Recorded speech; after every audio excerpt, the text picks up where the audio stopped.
Hey, James. hey, what's up? So excited Thanks. to see you. Thanks Your for brain. seeing me. Oh, you've done a lot of great things, so let's find what your brain has. Let's see what I've done to my brain. You've been sober how long? I have not drank for 12 years. Congratulations. Thank you. It took me a long time to get there. It took me 2 rehabs, and those didn't take. So only took you 2. Took me 2, and both times I came out of the rehab. Well, the first one, 9 months before I relapsed. The second one, maybe like 4 months out of that, and then my father passed away. And that kind of, I had a big downward spiral around 2008. You know, manias and bad habits, drug addiction, alcoholism hit let's say a low, an all-time low. But then when I was 40, I just felt like I can't live this way.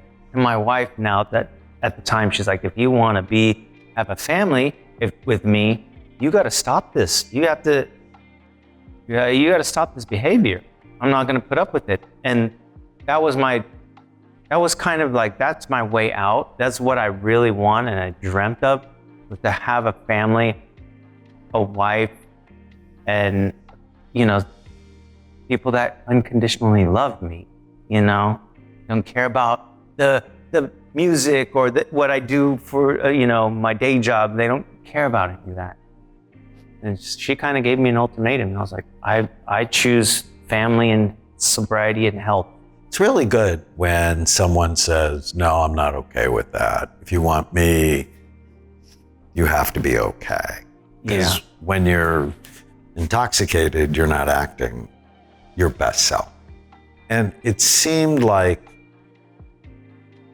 the addiction started as a way to medicate some pretty significant childhood trauma. Yeah. Have you talked about the childhood trauma? I have worked with some psychiatrists in the past. It's not really something I work on. I mean, I have to work on it daily. These images, I guess, on these memories, they become distorted and obscured through time. And when I was about 12, I started to realize, I had a sexual trauma when I was 5. It was about a 3-month ordeal. Mm-hmm. And the feelings started coming back up when I think maybe puberty, 12 years old, started feeling,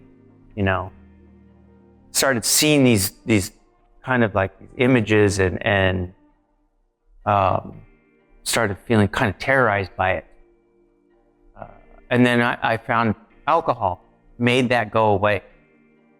Temporarily made it go away.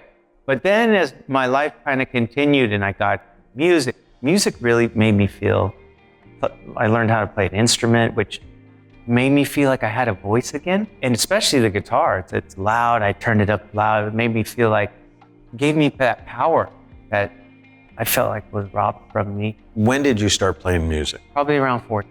When did you get good? That people would Still recognize? working on it, but probably around 17, we started forming bands. We're like, we're pretty good. We should start maybe playing shows or whatever. But it made me feel like I had a place.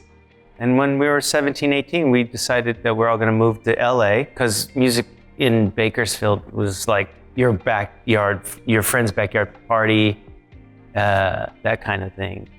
Yeah, but it's close to LA.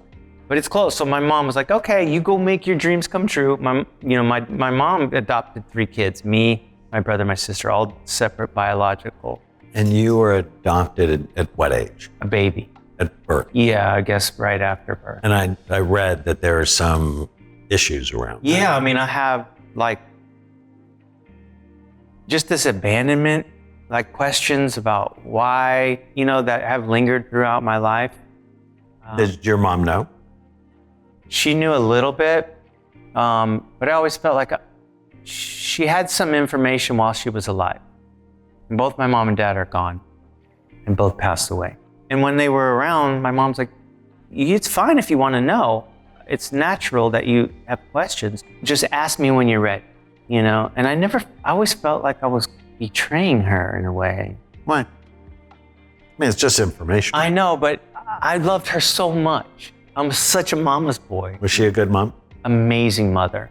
I mean, she raised us 3. So you can take this as I was abandoned and focus on that. Or you could take it that I was chosen. I know.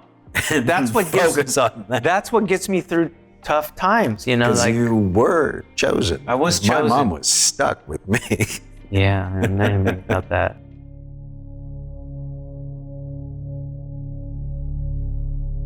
All right. Let me show you your brain. We do a study called SPECT, and SPECT looks at blood flow and activity. It looks at how your brain works. And it basically shows us 3 things: good activity, too little, or too much. And then my job is to balance it. And so, if it works too hard, we want to calm it down. If it doesn't work hard enough, we want to stimulate it. This is an example of a healthy scan. The image on the left, we're looking at the outside surface. Top left, we're looking underneath the brain like this. Bottom right, we're looking down from the top, and then one side, the other. And it should just be full, even, and symmetrical. The image on the right, the color does matter. Blue is average activity. Red is the top 15%. White is the top 8%. So red and white are the most active parts of the brain, which should be the cerebellum. And so that's a major coordination center of the brain, but it's what alcohol directly poisons, which is why you can't walk a straight line when you're drunk. So here's your scan, which compared to my drug addict scans, I have this poster that hangs in about 1,000 schools. Which brain do you want? You've been repairing. I have, you know, healthy food. My wife and I, we are very healthy eaters. This is like a Even miracle. on tour, Because this was not going to be your brain in 2010. I guarantee you this was not your definitely brain. not. Left temporal lobe probably was hurt at some point, and this is where you can get those dark thoughts. So sometimes when I see that, it can go with mood instability and darkness. When you concentrate, your temporal lobes drop a little bit. Your frontal lobes drop a little bit. If you had a little ADD, it wouldn't surprise me. Yeah. And I need to make that healthier, better.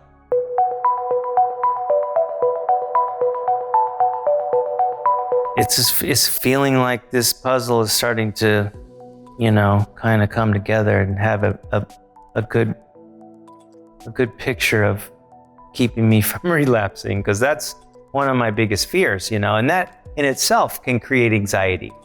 Oh my God, what if I relapse? There I am in another panic attack about it, you know? I'll relapse. 5 questions. Is it true?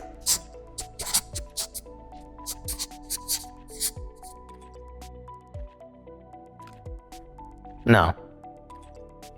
Or let's go, I don't know. I mean, Okay, I don't know, because I feel like I don't know. 2, is it absolutely true? The 100% certainty you know you're going to relapse. No, you don't know that.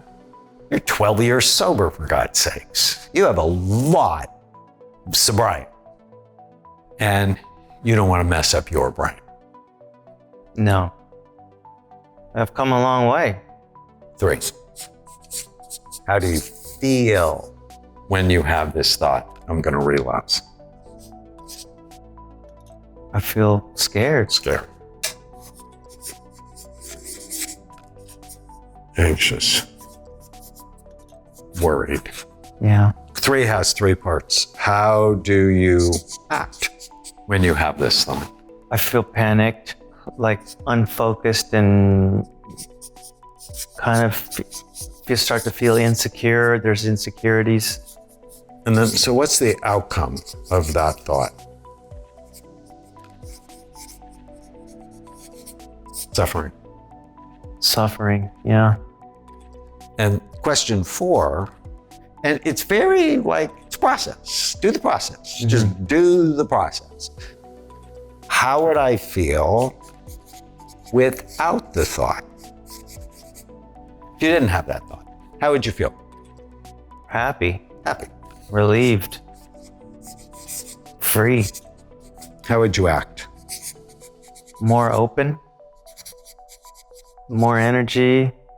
So our thoughts that create suffering, and you have an undisciplined mind Yeah. because nobody taught you how to manage your thoughts. I think of this as basic training. I have a children's book, remind me, I'll give it to you for your kids, called Captain Snout and the Superpower Question. So Captain Snout's an anteater.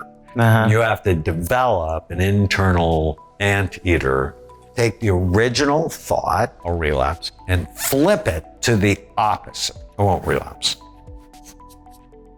Do you have any evidence this is true? I mean, I've relapsed before. But not in 12 years. Not in 12 years, I haven't. I wasn't looking for the evidence against it. I was looking for the evidence for it. And this is the meditation. If you let your mind focus on this, you're going to relapse. If you focus here and you see it as the enemy, you're not going to relapse.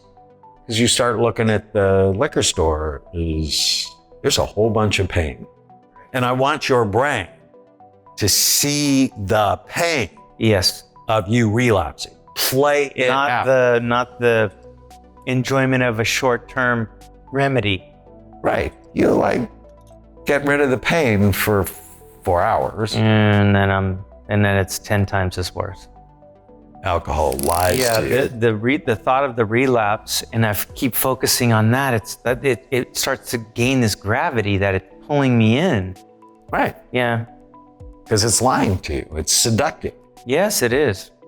It's like that beautiful woman that's going to mess up your relationship and give you an STD. Yeah. It's like, you're really cute, and Yeah. it's not giving you what you want. No, I like that analogy, actually.